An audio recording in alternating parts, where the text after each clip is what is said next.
So, Bill, we kind of introduced you off-site, but tell us a little bit, how has COVID been going for you? How's the last year or so?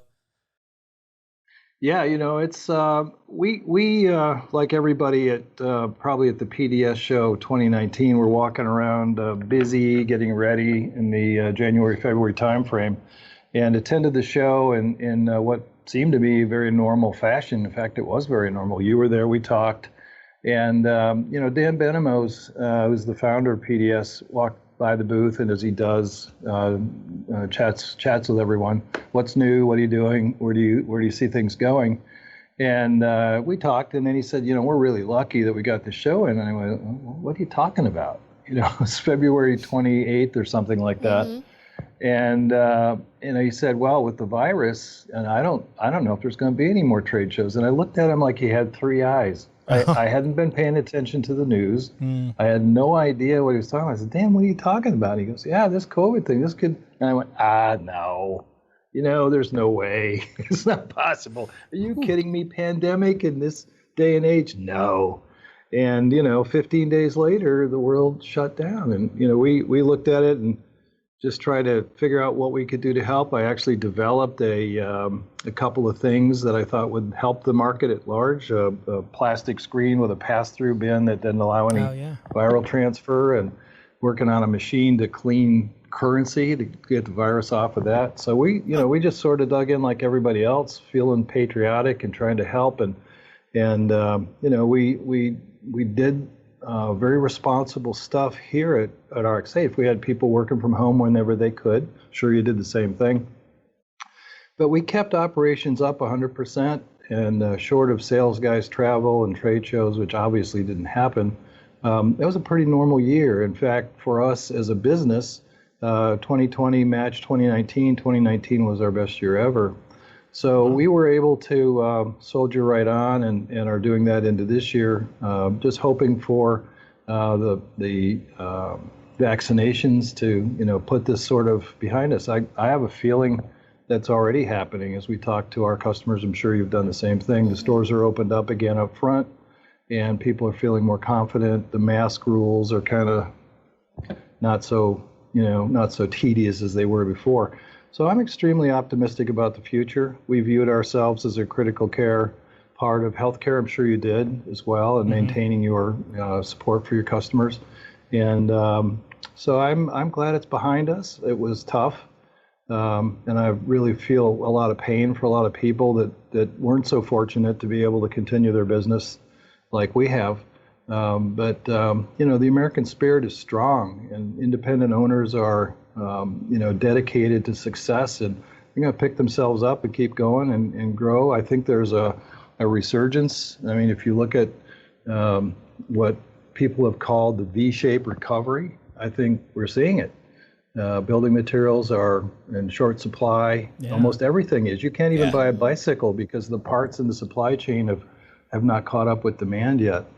I just think it's, we're going to see some, really interesting recovery stuff, and we're going to see a new dimension in how the future unfolds. There'll be new people jumping in to replace people that have had difficulty. All the restaurants that have closed will open up again, perhaps with new ownership, and people will get back to work.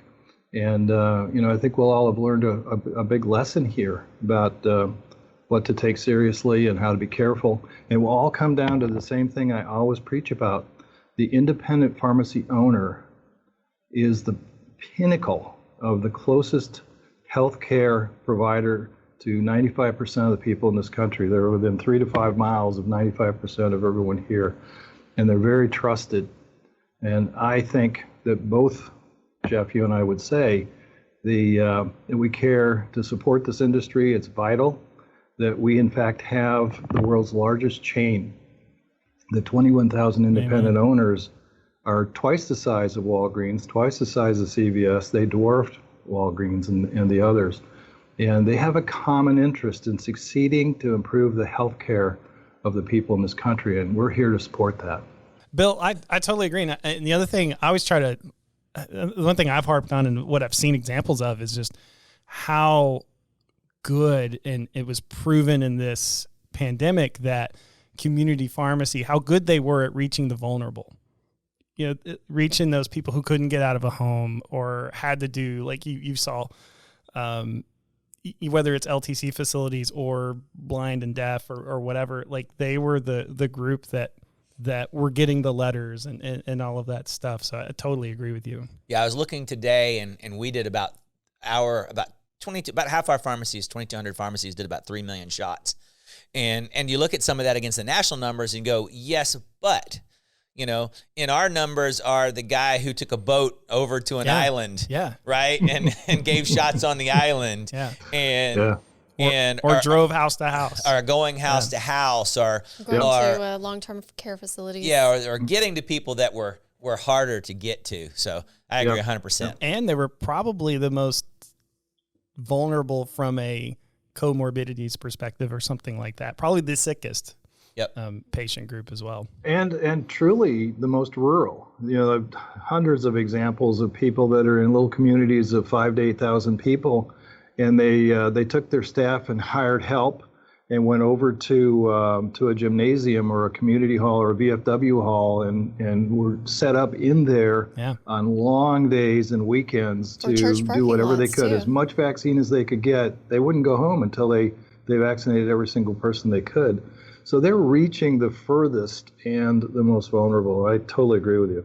Well, talking about an American spirit, so one thing people may not know is most of your equipment y'all make, right? So there are some vendors in the robotic space that they'll buy this Japanese machine and they reformat it their own, but you make a lot of your own stuff. We saw that American spirit and the things that you built with COVID. How did you get into this? Tell us a little bit about Bill. How did you get here?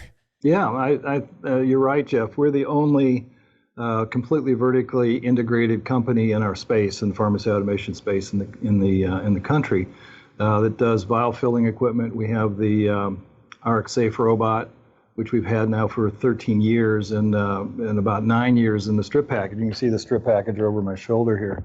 We're very high on improving patient health with the best strip packaging opportunity at the lowest cost in the world. My background is mechanical engineering. I'm very blessed to have had a very creative mom. She was an artist and a painter, and my dad was a mechanical engineer. So I kind of had both sides of my brain getting stimulated all day long. My dad would sit at the dinner table and ask me, how long does it take light to get from the sun to the earth, and how long would it take you to walk to the moon? And I'm going, Dad, I'm trying to eat my hamburger. Yeah, I'm trying to eat a sandwich, man. You'd ask Cohen that. How long does it take light to get from the sun to the moon? He'll just make you. God. Yeah, he'll exhaust you with his answer. 7 minutes. 7 minutes. and I got that because I couldn't finish my Cheerios until I had the answer. The other side, my mom would sit around. Did you have to be correct in order to finish, or was he just happy with an answer? Yeah. And if I got it wrong, I had to go do some research. And at that time, Cheerios are getting soggy. Believe it or not, kids, there wasn't anything. No internet. You didn't have a Google there. I had to go to the encyclopedia. Yeah, no kidding. And my mom was walking around with a piece of paper saying, "Well, draw something." So I was, I was very lucky to grow up. Both of them were entrepreneurs, and so I have over 150 patents in my career. That's incredible. Do what you love, and the business and the money and the success will follow.